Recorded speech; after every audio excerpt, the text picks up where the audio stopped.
खबर है कि टाइटैनिक का मलबा दिखाने गई जो टाइटन पनडुब्बी गायब हुई थी उसमें ऑक्सीजन खत्म हो चुकी होगी।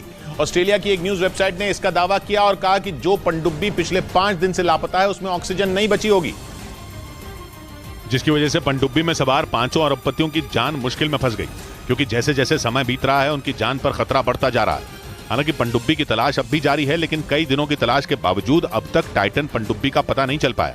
एक रोज पहले ही यह दावा किया गया था कि पनडुब्बी में सिर्फ 90 घंटे की ऑक्सीजन बची थी और उसके लापता होने के बाद 90 से ज्यादा घंटे बीत चुके हैं।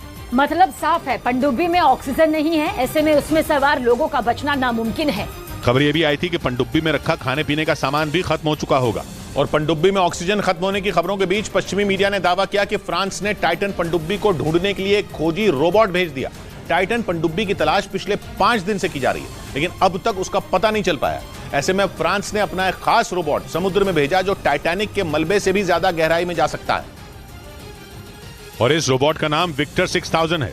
पश्चिमी मीडिया के मुताबिक ये रोबोट समुद्र में 20,000 फीट तक की गहराई में जा सकता है, जबकि टाइटैनिक का मलबा 12,500 फीट की गहराई में ही है। जिसका मतलब ये कि रोबोट टाइटैनिक के मलबे से भी ज्यादा गहराई में जाकर पनडुब्बी का पता लगा सकता है। बताया गया कि ये रोबोट किसी भी तरह की केबल काटने और पानी के अंदर फंसे हुए जहाज को छुड़वाने में सक्षम है, जो एक दिन पहले टाइटन पनडुब्बी की तलाश में जुट गया, लेकिन उस पनडुब्बी का कोई सुराग नहीं मिल पाया।